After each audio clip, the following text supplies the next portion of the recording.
Hello अस्सलाम वालेकुम, welcome to the new blog. तो आज हम बात करेंगे कि जो उज़्बेकिस्तान में जैसे बच्चे आते हैं तो काफ़ी लोगों को जानना होता है कि रजिस्ट्रेशन प्रोसेस होता है क्या है। ये किसी भी कंट्री में देखने को नहीं मिलता ये रजिस्ट्रेशन, बट ये उज़्बेकिस्तान कंट्री का जो नियम है। यहाँ पर अगर आप आ रहे हैं एज ए फॉरेनर तो आपको रजिस्ट्रेशन कराना होता है 72 आवर में। अगर आप रजिस्ट्रेशन नहीं कराएंगे तो आपको फ़ाइन भी देना पड़ सकता है।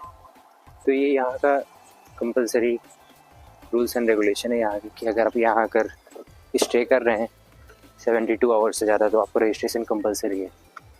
तो जो बच्चे आते हैं यहाँ पढ़ाई करने के लिए उनको भी ये ज़रूरी होता है कि वो अंडर रजिस्ट्रेशन रहें यहाँ।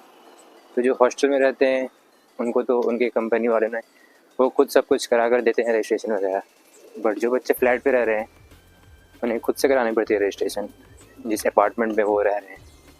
तो आज बेसिकली मेरा पासपोर्ट में नया वीज़ा लग कराया है, तो मुझे 2 दिन के टाइम है और मुझे 2 दिन के अंदर रजिस्ट्रेशन अपना कंप्लीट कराना है, वरना मुझे भी फाइन हो जाएगा। तो अभी जस्ट मैं पासपोर्ट रिसीव किया हूँ और अब मैं जा रहा हूँ यूनिवर्सिटी में एक फॉर्म मिलता है जो कि उसको लेकर फिर जाना पड़ता है रजिस्ट्रेशन ऑफिस। फिर वहाँ पर रजिस्ट्रेशन प्रोसेस होती है और इस रजिस्ट्रेशन प्रोसेस के लिए आप जिस फ्लैट पे रह रहे हैं उस फ्लैट के ऑनर को रहना कंपलसरी है। और मुझे जो डॉक्यूमेंट रिक्वायर्ड रजिस्ट्रेशन में वो जो हम जिस फ्लैट पे रह रहे हैं वहाँ का कदस्तार बेसिकली एक उस फ्लैट का एक डॉक्यूमेंट है जो जब फ्लैट ऑनर जब खरीदते हैं तो जो डॉक्यूमेंटेशन होता है वही यहाँ के लैंग्वेज में कदस्तार कहा जाता है। तो ये भी मेरे हाथ में कदस्तार है। इसमें बेसिकली लिखा होता है कि कहाँ पर आपका फ्लैट है और कितने एरिया में है, कितने रूम का फ्लैट है। तो बेसिकली कदस्तार में यही सब लिखा होता है। तो ये कदस्तार है जो कि मैं ऑनर से लिया हूँ और ये लेकर भी मैं यूनिवर्सिटी जा रहा हूँ। यूनिवर्सिटी में मुझे ये सबमिट करना पड़ता है, उसके बाद मुझे एक फॉर्म मिलेगा, उस फॉर्म को लेकर फिर मुझे जाना पड़ेगा रजिस्ट्रेशन ऑफिस। तो बस मैं पहुँच ही चुका हूँ यूनिवर्सिटी के पास। फाइनली मैं यूनिवर्सिटी पहुँच चुका हूँ। तो मुझे जाना है और डीन ऑफिस के पास जहाँ लोग वेट कर रहे हैं डॉक्यूमेंटेशन के लिए।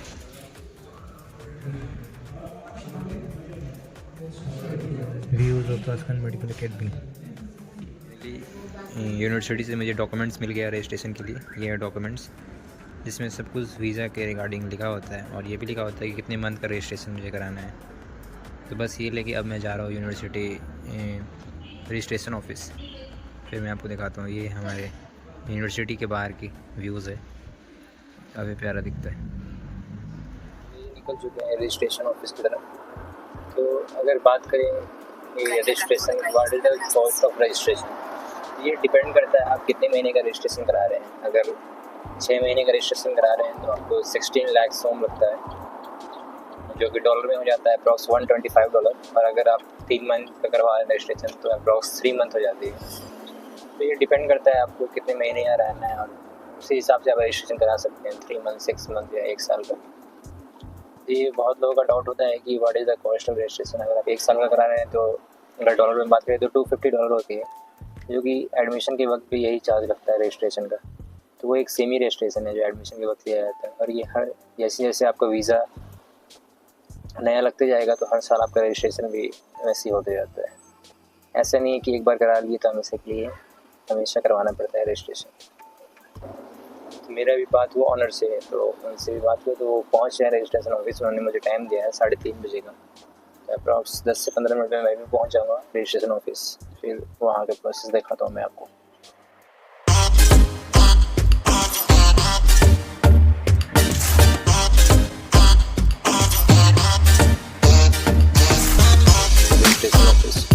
रजिस्ट्रेशन ऑफिस है, मैं इसके अंदर जा रहा हूँ।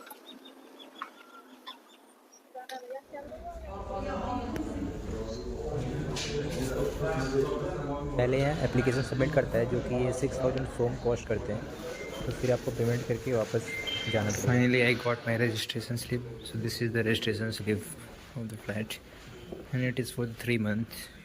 ऑर्डर थोड़ा लेट किया आने में, जिसकी वजह से थोड़ा लेट हो गया मुझे। हमारे फाइनली रजिस्ट्रेशन हो गया है। तो इस ब्लॉग के लिए यही था कि मुझे बताना था कि एक्चुअली उज़्बेकिस्तान में क्या नियम है रजिस्ट्रेशन का और क्यों ये ज़रूरी है। Thank you for watching the blog. If you like please like share and subscribe.